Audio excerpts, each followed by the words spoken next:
hand said pretty bad Bernardo the corrupted Bob.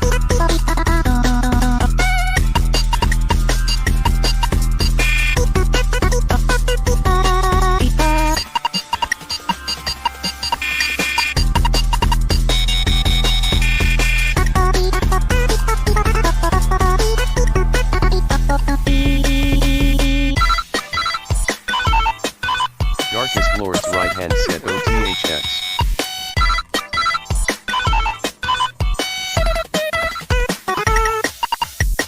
Darkest Lord's right hand said Fox said something in chat on YT.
I got a lot of advice about my abdominal pain, diarrhea, and constipation. High fiber diet. Low fiber diet. No gluten free. Then I found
Once the pandemic hit, we had nobody coming into the showroom, so we started doing virtual visits via Microsoft Teams. Hey, is that TK? Hi, how are you? All of a sudden, we could open up our showroom to customers around the world.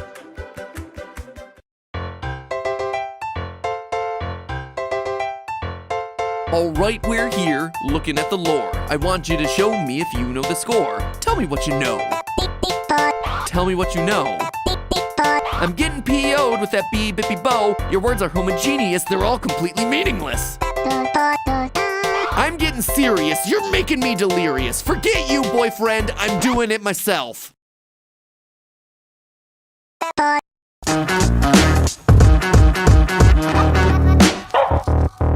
Hello, Internet! Welcome to Game Theory, the only show that takes pride in shoving the word homogeneous into their rap lyrics. Friday Night Funkin' is as indie of an indie game as you can get. It was originally made as a prototype for a 48-hour game jam, but despite those humble beginnings, it's a game that now needs no introduction based on how popular it's become over the last few months. This would be the part of the video where I direct your attention to the in-progress Kickstarter helping to fund a full version of the game, which will include over 40 levels and 100 music tracks, but due to the realities of video production, this one won't be finished until after that Kickstarter's over. That said, with the game currently on track to raise over $2 million, I don't think they really need our help. In case you're out of the loop, here's the quick rundown. In Friday Night Funkin', you play as Boyfriend, whose one and only mission is to hook up with Girlfriend. And yes, their names are confirmed to canonically be Boyfriend and Girlfriend. Anything else is just for the lulz. Along the way, your quest for attaining love will be challenged by Girlfriend's dad, Daddy Dearest, canonical, along with her mom, Mommy Mearest. Yes, that too is confirmed. Along with all sorts of other rivals and antagonists. You win them over via your sick flow in a DDR-style rhythm game. Best of all, and you're on your way to Friday Night Funkin', which is indeed a euphemism for exactly what it sounds like. The game over fatality screen shows Boyfriend succumbing to a case of his family jewels turning blue. But there's a lot more here than just trying to woo the girl. Friday Night Funkin' is a love letter to a bygone, should I say bygone era of the internet? Yeah, I guess so. Internet history lesson here, people. Before there was YouTube, there was Newgrounds, and with it, the first home to some of the internet's biggest creators. Before there was Aaron Hansen Game Grump, there was Aaron Hansen Ego Raptor. Oh, God. No one told me there were bombs there. Hey Snake, there are bombs there. Before there was Video Game Donkey, there was Meatwad Sprite. Who's your dentist, Quite? Oh, my dentist, Quintus. And Newgrounds was the place to find them. Newgrounds creator and CEO Tom Fulp created the site back in the 90s when he was still a teenager. First starting off as a digital version of a magazine he created when he was 13. Since the beginning, Newgrounds has, for better or worse, been the result of what you get when you take a bunch of bored teenagers with nothing but free time and an internet connection and give them total creative freedom.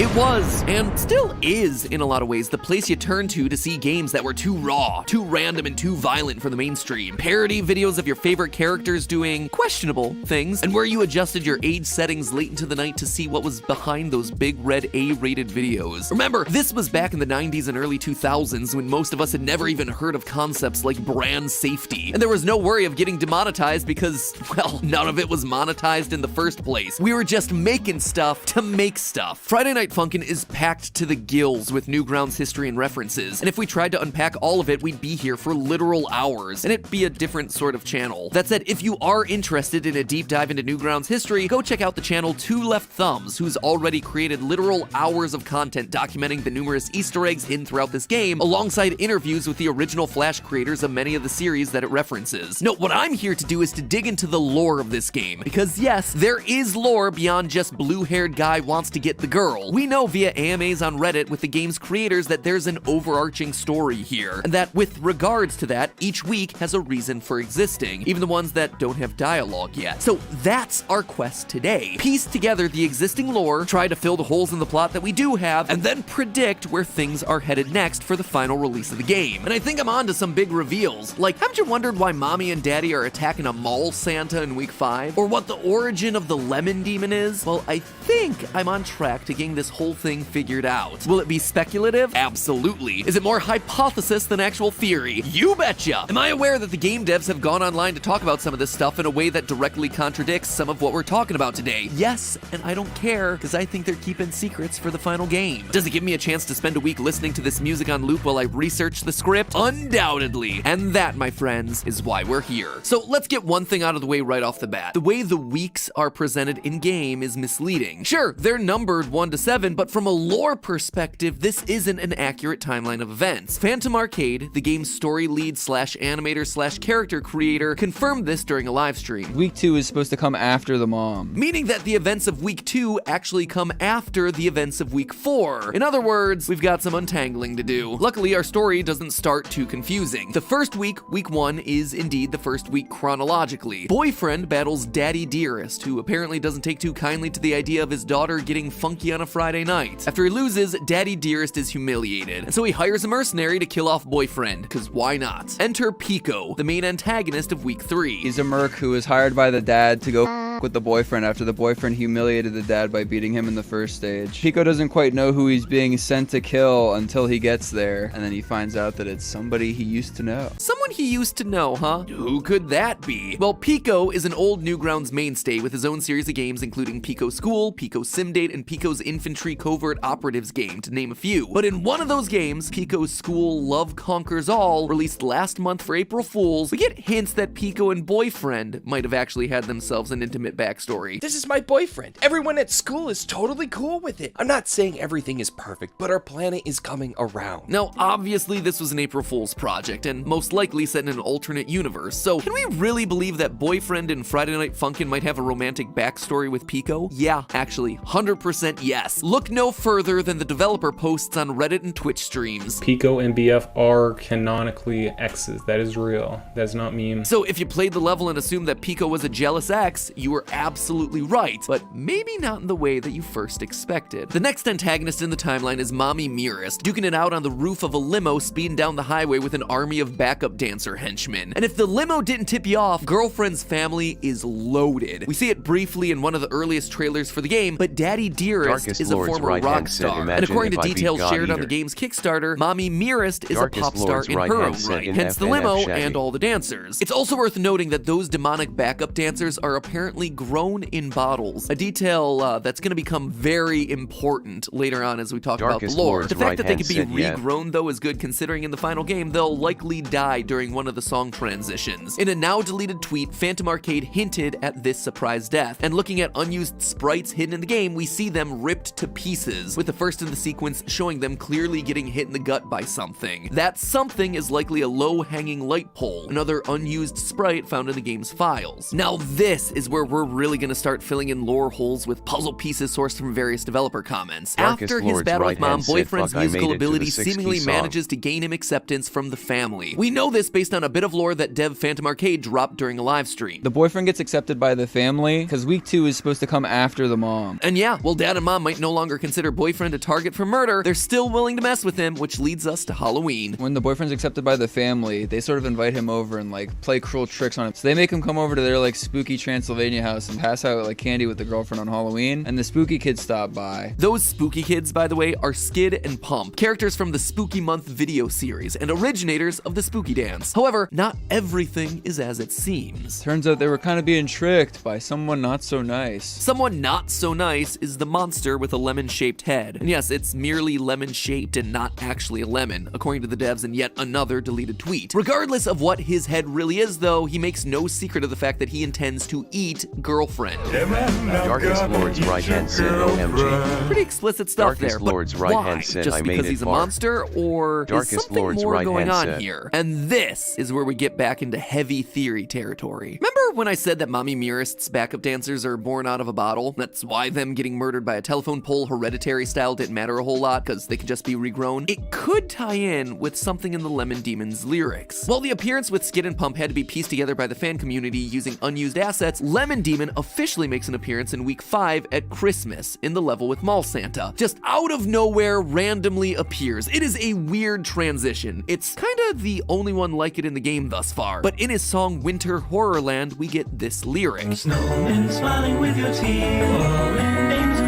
with your meat. Fallen angels, aka demons, created with your meat. It's another reference to things being grown or born unnaturally. Could this monster be related to the backup dancers in some way? Maybe a mistake created by Mommy Mirist and Daddy Dearest during their henchman testing. Cause remember, the monster's goal here is to kill and eat Girlfriend. I wouldn't be surprised if his only beef against Boyfriend is just that he got in the way. Now, that connection between the monster and the family might seem like it's a stretch, but consider this. Another unused asset from the game has the monster literally growing out of a pumpkin. Notice the misplaced eyes and the jaw. He's like goo. He's able to transform, grow out of things. Again, just like a henchman that would be grown out of a bottle. He also canonically has the demonic ability to alter someone's perception, which is their explanation for why the background in week 5 is able to change between songs 2 and 3. Again, this was in a deleted tweet, which tells me that it's something that they might be trying to save for the final game. But just think about that for a second. He's able to transform himself and reality. Guess what? He's Santa. Yeah, isn't it a little weird that Daddy Dearest and Mommy Nearest are holding a mall Santa hostage in week 5? Super random, right? Well, I'm gonna predict that it's because Santa is really the monster in disguise, or because we see his silhouette in the background of the mall, maybe one of the monster's warriors, transformed, hiding, waiting to get his revenge. And yeah, like I said before, I know that the devs have gone online to say that Santa's dead, and that Santa is just Santa, but neither of those statements actually contradict anything about this theory. Another monster could very well be hiding inside that normal Santa, using his body as a sort of disguise. Because as we're about to see in week 6, body swaps happen in this universe and are 100% canon. And this prediction ties in with the following week as well. See, in a seemingly random twist, week 6 switches gears entirely and puts you into a PS1 style video game. The title of the week, Dating Simulator, an obvious play on Dating Simulator, features a battle against a handsome man named Senpai who, after you defeat him twice, turns into a horrific floating spirit head. It's another one of those weird transitions. So what is going on here? Well, it was confirmed via livestream that Senpai is a character from a video game that Girlfriend plays, and that the spirit is trapped inside of that video game character, but Senpai is still himself. Senpai is just a video game character that's inside the game she plays. There's a human soul that was like trapped inside that character. So first and foremost, why are we suddenly in a video game? Well, the common belief online is that Daddy Dearest has the ability to trap human souls inside of video games, which would coincide with all the soul experiments that we've been talking about with both the henchman and the lemon monster. This would also coincide with what the spirit says during the cutscene where he breaks free, quote, "Direct contact with real humans after being trapped in here for so long, and her of all people. I'll make her father pay for what he's done to me and all the others. I'll beat you and make you take my place. You don't mind your bodies being borrowed, right?" Wow, that is a lot to unpack there. So first, let's talk about that last line. You don't mind your bodies being borrowed. This is now confirmed to be a world where soul swaps can happen, and where people can walk around inside the bodies of others. This gives us more evidence to support my hypothesis that Santa is actually a monster in disguise, which is why Mommy and Daddy are attacking him in the mall. That could also explain why Daddy would then put us inside this video game. Isn't it weird that Daddy would put Boyfriend in here after he had already canonically won the family over in the previous weeks? Well, it could very possibly be because we doubted him. Seeing Daddy and Mommy holding Santa at gunpoint, Boyfriend tries to stop it, only to give the monster a chance to transform. And because the monster escapes or whatever, Daddy punishes us by putting us inside the video game. But there's one thing that goes unexplained with this interpretation. Why is Girlfriend here? It seems odd that Daddy would punish his daughter as well by sending her into the game. And maybe the Daddy sends them both into a game thing has been confirmed via a tweet or something, but I haven't been able to find an original source to back it up. Which got me to ask, what if none of this is Daddy's doing? Remember, the lemon monster can alter perception and reality. Maybe he's the one who's actually doing this. Oh sure, the line, "I'll make her father pay for what he's done to me and all the others," implies that Daddy is the one who put everyone in the game, but there's another way to read that line. It could just be referencing all the souls that Daddy's been experimenting on, which led to the creation of the lemon monster in the first place and resulted in Spirit getting trapped here. Because again, consider this, in his lines, the Spirit calls out direct contact with real humans, implying there's some difference between you being in the game, real humans able to retain your own bodies, and him being in the video game, a spirit who possesses a character. It also implies that he's the only one in here with no round, which kind of debunks the idea that Daddy is sending the souls of failed boyfriends into the video game as punishment, which is a theory that we've seen kicking around on the internet, but this doesn't line up with what we're seeing in the game. Anyway, whether it was Lemon Demon or Daddy, you are trapped in a video game and only one thing can save you, the power of sick beats. So there you have it, friends. A lot more seems to be brewing under the surface between shape-shifting monsters, soul experiments, and lots of people wanting revenge for the secret experiments that Daddy and Mommy have been doing. I know that I haven't talked about Tank Man in week 7 yet, but we're on page 5 of this script, and my Tank Man stuff is another 2 pages long, which would be unfair to the editors, to be honest. So I am saying no to crunch time, and I am saying to you that, hey, if you enjoyed this, maybe we can save that bit for another day. Let me know down in the comments below if you'd like to see more theories on Friday Night Funkin'. Tell me to bebop go finish writing that next theory. And I know what you're thinking. Why in the world would I dedicate a sizable chunk of my life to unpacking the lore of a game game with like 5 lines of dialogue in it. You've probably assumed correctly, it's because I can't sleep. Sometimes you just can't turn off your thoughts at night, and so you lay there in bed working through theories about a store brand Pablo Sanchez and his rapping half-demon girlfriend. But thanks to today's sponsor, Audible, I've actually been able to get my sleep schedule back on track. Not only is Audible the leading provider of audiobooks and spoken word entertainment, they've also taken on the title of my own personal Sandman with their sleep collection, which is great because I used to try to fall asleep to YouTube playlists, but kept getting woken up at 3 a.m. when a Markiplier video would suddenly autoplay.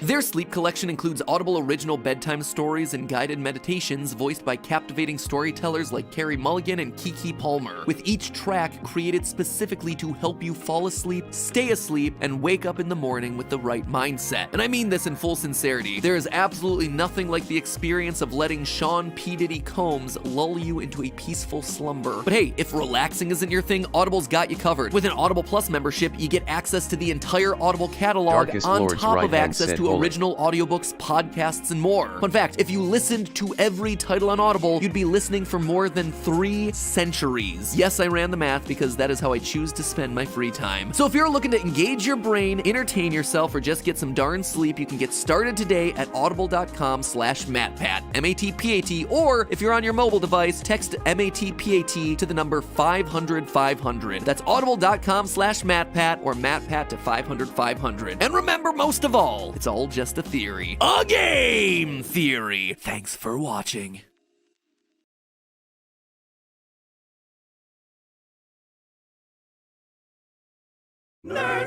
My new money goal, new credit card, new console, then use the cashback rewards for a new TV. That's the game inside the game.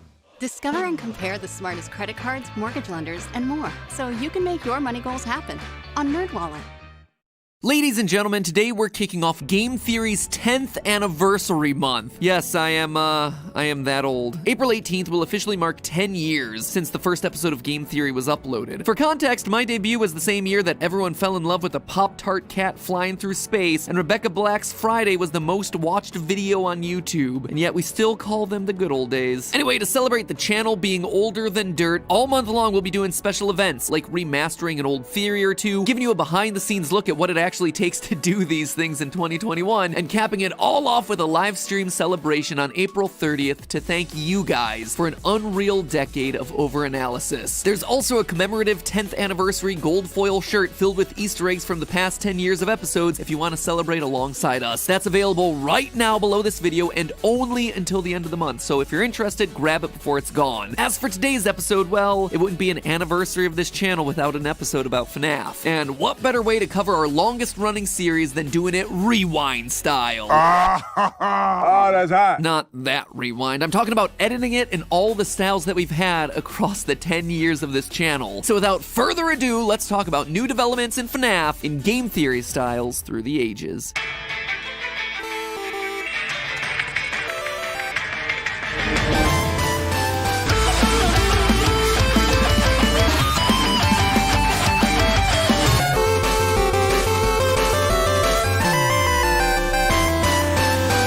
Hello, Internet. Welcome to Game Theory, gaming's tangential learning experience. In the past few months, we've gotten a lot of new FNAF content. A gameplay trailer for Security Breach dropped, 2 new books that I haven't talked about yet, and there was even a bunch of images from the game revealed as part of a charity stream. And sometimes, dear Webiverse, you have ideas, random thoughts that are floating around your head, but not enough to make a full theory out of. Maybe enough for a game hypothesis, perhaps, but not so much for a fully fledged theory. So today I'm gonna nab those little theory nuggets hovering around my head and serve them up on a delicious platter for you to munch on. In true Fazbear Frights fashion, I'm gonna present to you 3 mini theories covering the upcoming Security Breach, the twists I expect that we'll see in the game, and where the franchise might be headed next. Because I think the information is starting to leak out. With delays in this new game causing it to lag behind, I think other parts of the franchise, especially the books, are starting to surge ahead, and might already be giving us clues as to life after the breach. So without any further ado, hop aboard, friendos, because this theory train is about to leave the station. Woo!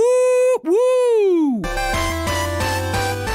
Theory number 1, the Glamrocks are secretly toy animatronics. Recently, my good friend Dawko held a 24-hour charity stream benefiting the World Wildlife Fund, which, first off, congratulations to him to reaching his goal. The reason I bring the stream up here, though, is that as Dawko crossed different donation milestone goals, he was able to unlock screenshots from the upcoming Security Breach game, which, by the end, amounted to 20 images in total. And while most of them are just better angles of places that we saw in the recent gameplay trailer, there were a few that had details that really stood out. First was confirmation that Bonnie appears to be in the game in the form of Bonnie Bowl. Whether Bonnie is physically in the game or if this is just an Easter egg reference is unclear, but it's a huge detail because up to this point, Bonnie has been absent from all the imagery of the Glamrock animatronics, seemingly replaced by the newcomer Montgomery Gator. It had led everyone, myself included, to think that the game was just pulling a sister location where, if you'll remember, Chica was actually absent from the Funtime lineup, replaced by new characters like Baby and Ballora. But nope, Bonnie is here at the Pizzaplex, if not physically, then at the very least from a lore perspective, leaving the only missing face from the core 4 to be Foxy, and we'll get back to that in a minute. Other interesting shots included a view from what appears to be inside of Montgomery Gator's mouth, and while this certainly could be a walkway to a different part of his Gator Golf section of the restaurant, considering we see decorative heads on the walls and different photos from the stream, the view from inside this mouth just doesn't line up for me. It feels too high up to be a walkway, too closed of a mouth to have humans walking through it like they'd be walking through a golf course. Instead, and admittedly this is a bit of a long shot, could this be an indication that we're actually going to be riding inside of Monty at some point in this game? It might seem outlandish, but it actually fits with what's already been leaked out about this title. In case you weren't aware, Funko Pop leaked out this statue of Security Breach, where we see our character Gregory hiding inside of Glamrock Freddy, indicating that at least one of the animatronics, Freddy himself, will be working alongside us to survive against Vanny the Killer Rabbit. So why not the other animatronics too? Looking at the characters side by side, we see that both Freddy and Monty seem to have a similar build and the same flip-open chest cavity. And consider this, we're stuck in the Pizzaplex, meaning that we'll presumably need ways to unlock different sections as the night goes on. Maybe one way to do that is by unlocking new abilities from the animatronics themselves. We see in the gameplay trailer that Monty is able to break through locked chain link fences. Maybe instead of him using that ability to chase us, it's us inside of him using it to access new parts of the park. Kind of like Zelda, except, you know, animatronic murder themed. Like I said, bit of a long shot, but admittedly it'd be a pretty interesting gameplay mechanic that kind of aligns with stuff that we think we know about this new title, so just saying. However, the biggest reveal came with the last picture, where we see a shattered version of Glamrock Chica abandoned in what's labeled the sewer. And while that alone alludes to some darker sections of the game, it's how she's dismantled that I wanted to call attention to. Chica has no beak. And as anyone who's been on this 6-year ride alongside me might remember, Chica missing her beak in this series is a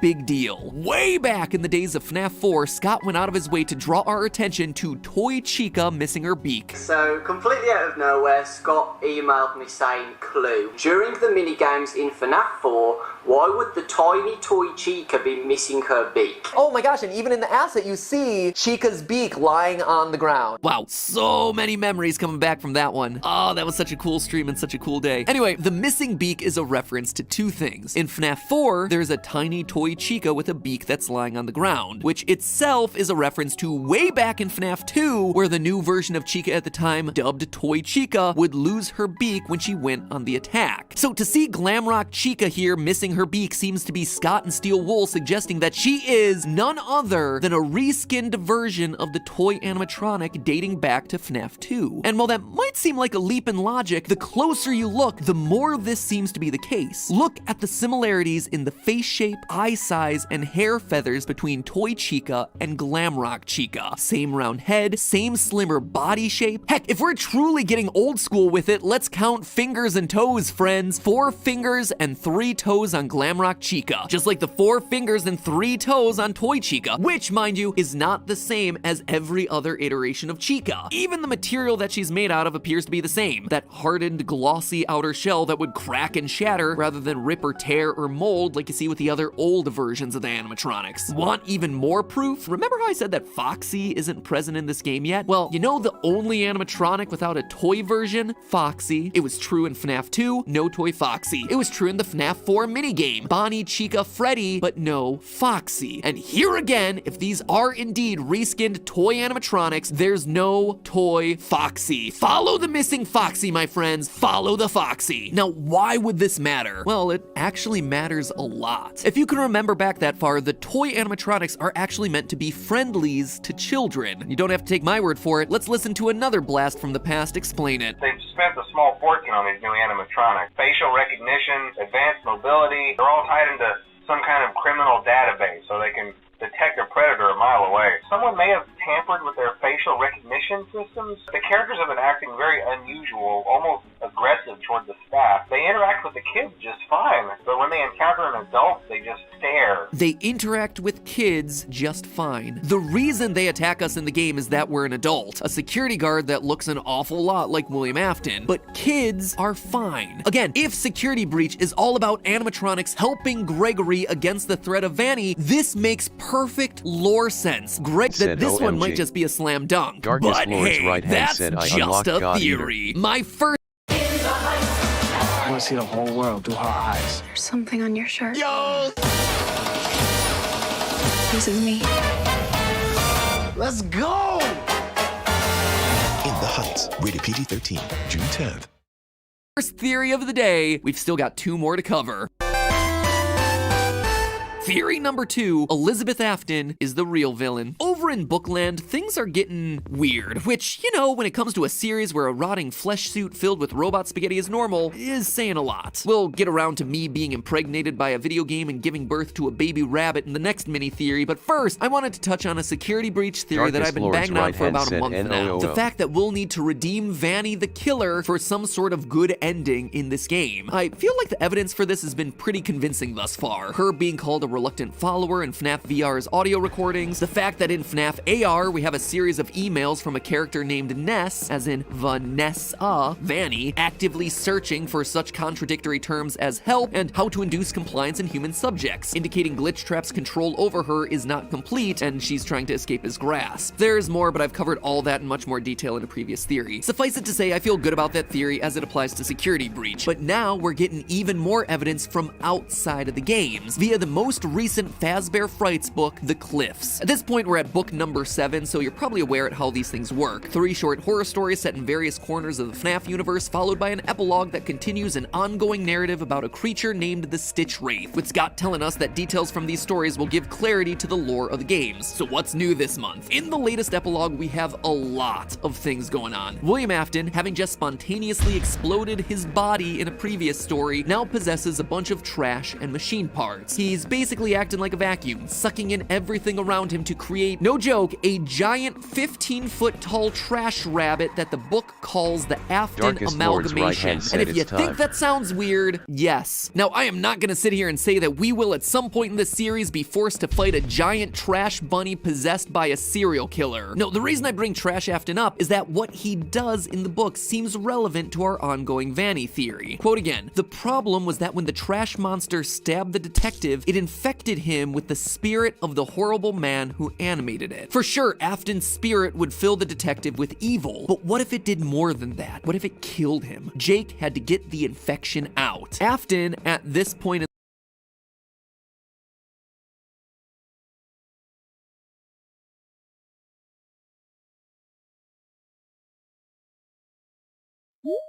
Through teams, we were able to launch a new beach cruiser. It was called the Lemonade Coast. Everybody was working somewhere remote, yet we were able to bring a new One of my favorite parts of Mario Maker 2's story mode is figuring out which character from the Marioverse delivers each particular level. A certain mage is undoubtedly Kamek, name withheld by request is Bowser Jr. based on how each level's described, and father of name withheld then is obviously Bowser himself. And with these sorts of little Easter eggs come some pretty crazy realizations, like the fact that half of Bowser Jr.'s weekly allowance is 200 gold coins. He's getting 400 gold coins every week week? That is 4 one-ups worthy. That's 2 different basic outfits from Mario Odyssey. That is the cost of the entire first floor of one of the wings of Peach's entire castle here in Mario Maker, which just goes and makes me wonder, how much is that 400 coins gonna be worth? How much is Peach's castle worth in this game? Well, ladies and gentlemen, I did the math, and the answer isn't what you'd expect.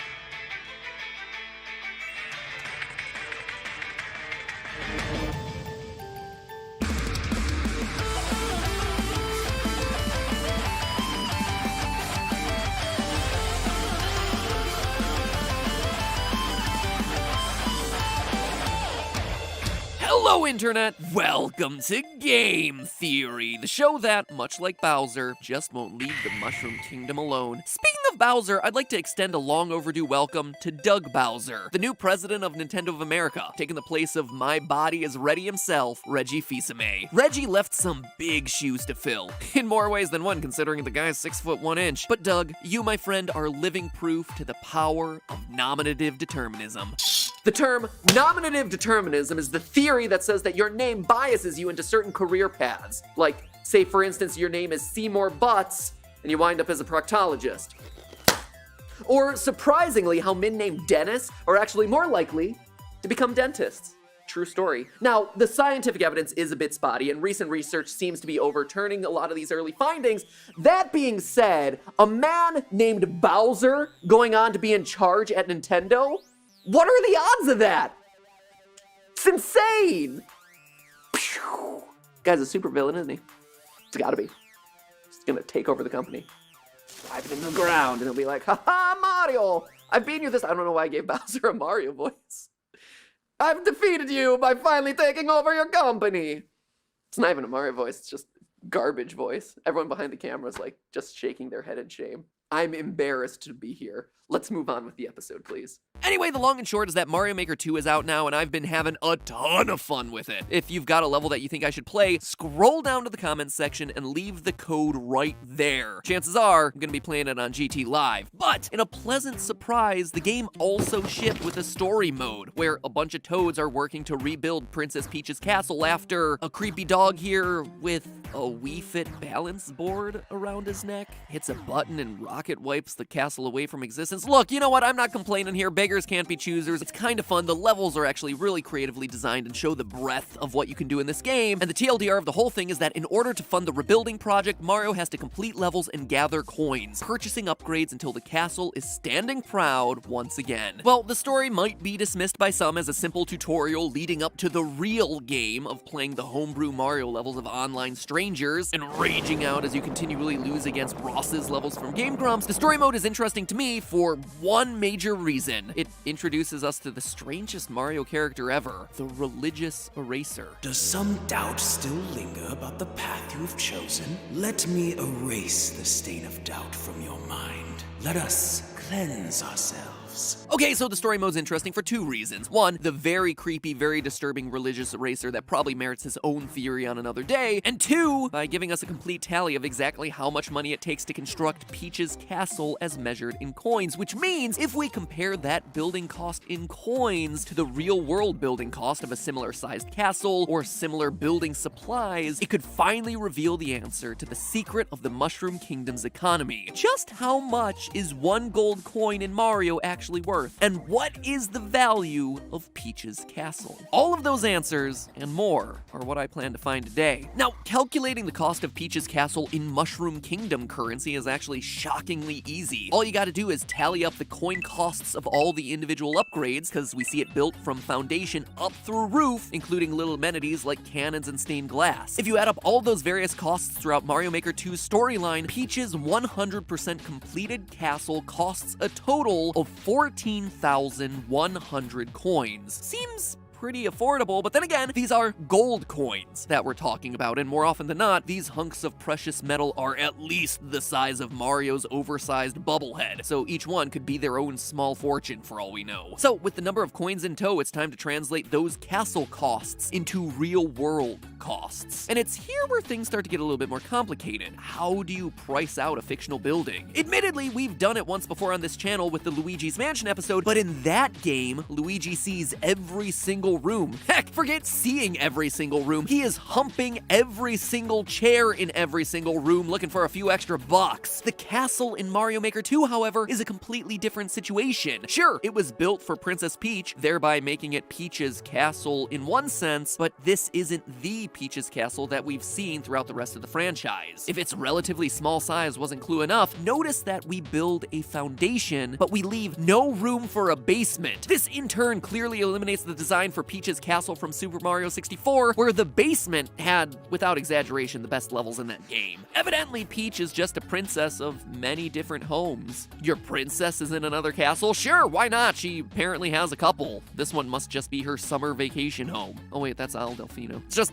her sub-castle. So how do you price out something that you never actually get to see the details of? Well, you don't. Instead, you fixate on what you do know, and then you build out from there. The easiest place for us to anchor our comparison of Mushroom Kingdom and real-world prices is actually in the finishing touches of the castle. One touch in particular, the colorful stained glass window that completes the whole project. This is a staple of practically all versions of Peach's castle, and considering that stained glass is a fairly standard thing that exists here in the real world, we can actually start getting some price estimates and then apply that to the rest of the Princess Peach building costs. Now, stained glass prices in the real world vary a lot based on the different techniques that are being used, the quality of the glass, the number of pieces required for the final design, with some finished stained glass pieces containing hundreds or even sometimes thousands of small geometric pieces of glass. As such, costs are gonna change a lot, ranging anywhere from $150 to $500 per square foot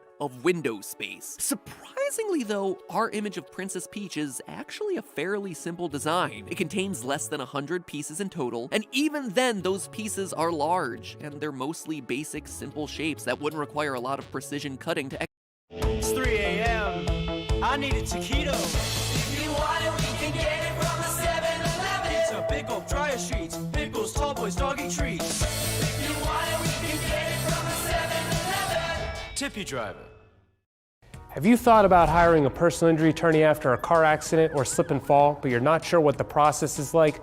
Well, this is how execute. As such, I'm actually gonna price this window on the lower end of the cost spectrum here, about $200 per square foot, which means that the question now is, how big is the window? For size, it's our always faithful pixel measurements to the rescue. Now, based on the dimensions of this lovely stained glass window relative to Mario's height as he enters the castle, which we know canonically to be 5 foot 1 inch tall, the pixel window area is around 11.7 square feet. Now, admittedly, I saw that number and it felt a bit small, but when you actually compare the size of this castle and its window relative to the size of other castles and other windows that we see in other parts of the Mario franchise, this window is actually significantly smaller than most other appearances of that stained glass. In Super Mario 64, it is like 3 times the height of Mario, so that thing is massive, that castle is massive, but again, we're not talking about that castle. We're talking about Mario Maker 2's castle, and when you see it relative to the size of Toad's and Mario and Princess Peach as they stand in and around the castle, the size and shape of that window actually are believably that size, just kind of a relatively small window. So with a grand total size of 11.7 square feet and a relatively simple design as far as stained glass windows are concerned, the total cost of that window in real life, were you to produce it, would be about $2,340. If you include installation costs, that's gonna run you about an average of $500. We get ourselves a final total stained glass window cost of $2,840. Since purchasing the stained glass for Peach's castle in Mario Maker 2 costs 2,000 coins, we're actually pretty close to having a 1-to-1 ratio of dollars to coins. To be exact, $2,840 being the equivalent of 2,000 coins means that